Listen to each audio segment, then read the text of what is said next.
Imagine a world erased, a city you know, gone. Not by fire, not by flood, but by a silent, creeping invasion of white.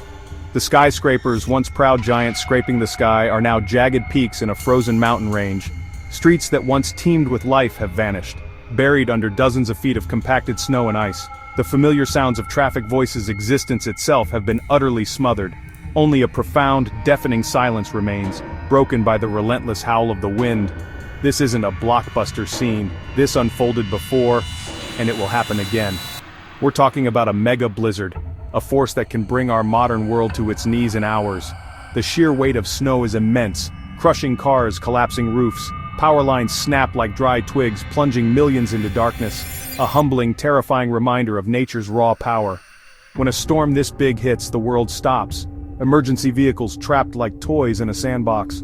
Hospitals isolated, struggling without power or supplies. Inside homes, the world shrinks to four walls. The window view becomes an alien landscape of shifting white drifts. Isolation feels absolute. So what creates these white monsters? It's not just a bit of snow. A mega blizzard is a perfect storm. A deadly recipe in the atmosphere. It all starts with three key ingredients. First, cold air.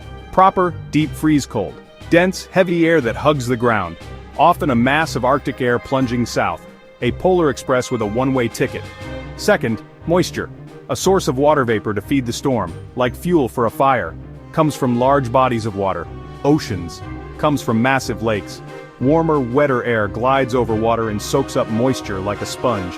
That clash is where the drama begins. Warm, moist air is lighter than cold, dry air. When they meet, the warm air is forced up. That upward lift is the engine of the storm. Third, lift, the most crucial ingredient. Warm, moist air is forced violently upward over the dome of cold air and cools rapidly. Rapid cooling forces vapor to condense into tiny water droplets. Then, because it's freezing, those droplets become ice crystals. Crystals collide and stick, forming snowflakes. Stronger lift pulls more moisture in. More lift means more snow churned out. It becomes a self-sustaining factory, dumping snow for days. But a blizzard isn't just heavy snow, it's the wind. Pressure differences create ferocious winds. Winds whip falling snow and pick up ground snow, creating a blinding whiteout. Visibility can drop to zero. You can't tell sky from ground. That's what makes these storms deadly. It's not just snow piling up, it's the violent moving wall of ice and wind that disorients, freezes, and can kill. Let's travel back in time. The year is 1888. The place is the east coast of the United States, Chesapeake Bay, New England. People woke up to a mild, rainy March day. They went to work completely unaware that a meteorological bomb was about to detonate. The storm began as rain, temperatures plummeted, it transformed into a raging blizzard of historic proportions. This wasn't just a snowstorm, it was an ambush. The wind howled like a banshee, winds reached hurricane-force speeds, snow fell at several inches per hour. The cities were completely unprepared.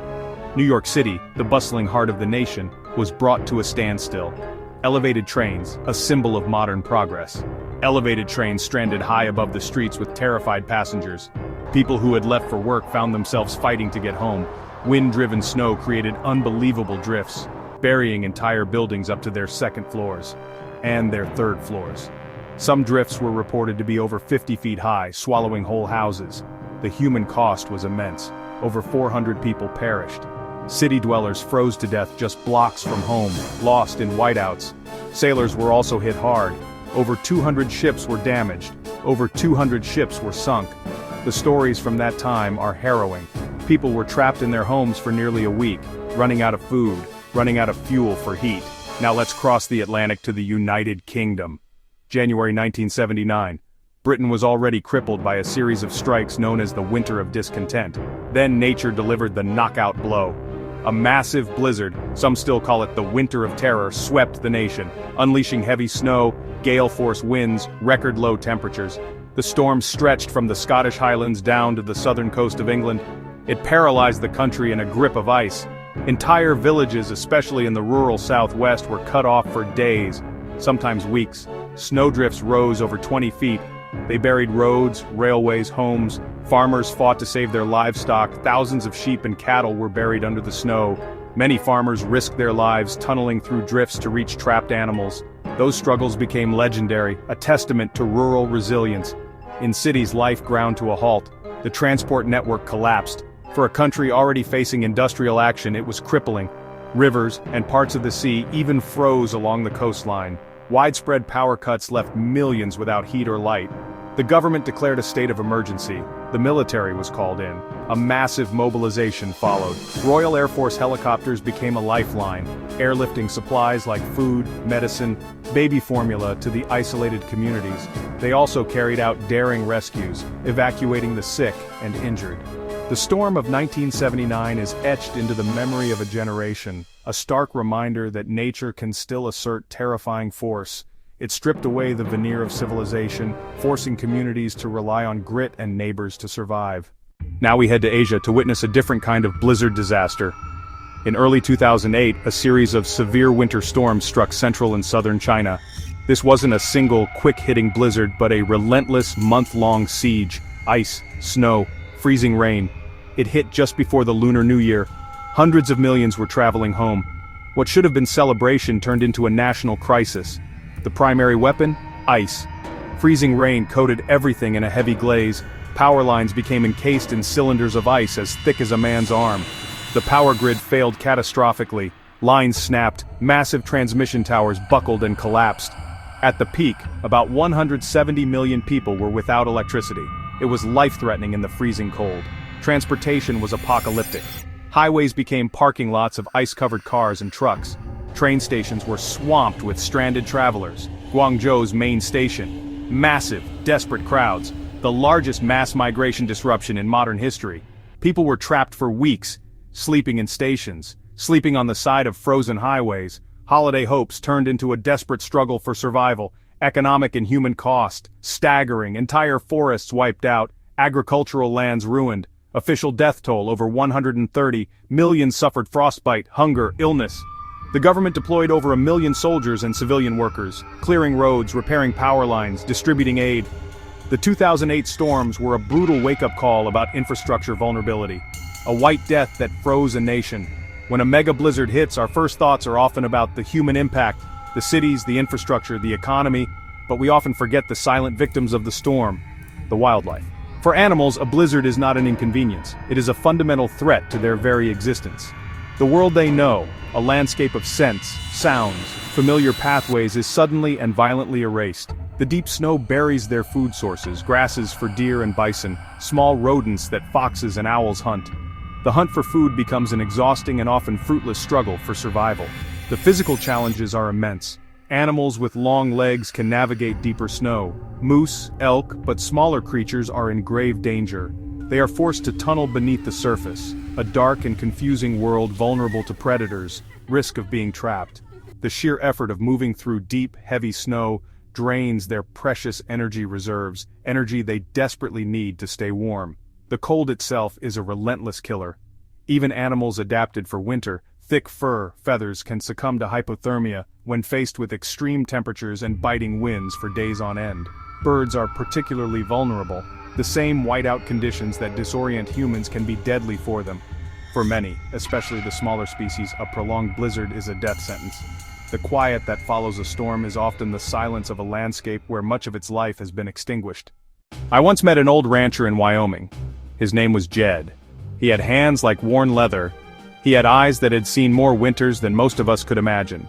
He told me about the blizzard of '49, a storm that became a legend in the high plains. He was just a young man then, checking on a herd of cattle miles from his family's homestead.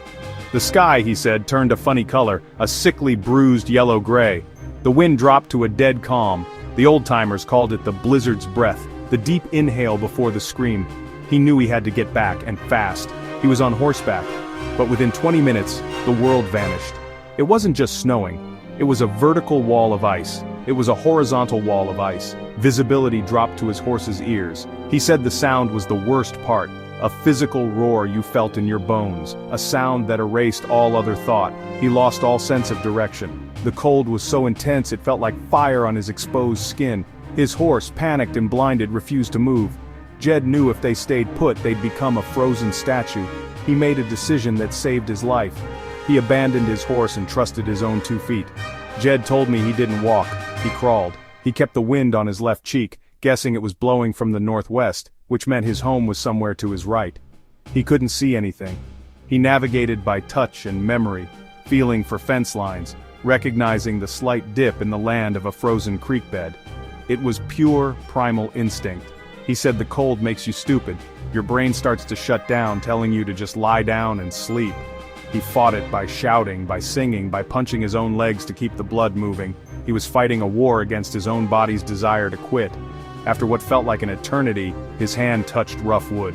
It was the corner of his family's barn. He had crawled for 8 hours to cover less than 2 miles. He was so frozen and exhausted he couldn't even stand up to open the door. He collapsed against it, banging with his last ounce of strength until his father found him. He lost parts of 3 toes to frostbite. His horse was found frozen solid a week later. Jed's story isn't about heroics. It's about the sheer bloody-minded will to live.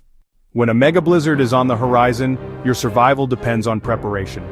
Don't wait until the first snowflake falls. The time to act is now.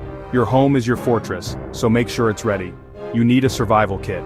This is non-negotiable. It must contain enough non-perishable food and water for at least 3 days per person, preferably a week. Think canned goods, energy bars, dried fruit. Don't forget a manual can opener. Water is critical. Stockpile at least 1 gallon of water per person per day. Fill up bathtubs. Fill spare containers as the storm approaches. Next, think about heat and light. Get plenty of flashlights, headlamps, extra batteries. Candles can be a secondary source, but use them with extreme caution as a fire hazard. For warmth, you need blankets, sleeping bags, warm clothing you can layer. If you have a fireplace, make sure you have a safe, dry supply of fuel. If you have a wood-burning stove, make sure you have a safe, dry supply of fuel. Crucially, never ever use a gas stove, oven, or outdoor grill to heat your home. They release deadly carbon monoxide gas, a silent killer. Communication is your lifeline to the outside world. Keep your mobile phones fully charged, have portable power banks ready. Cell networks can go down. The most reliable tool is a battery-powered or hand-crank NOAA weather radio. This will give you updates and emergency information even when all other lines of communication are dead. Make sure your first aid kit is fully stocked.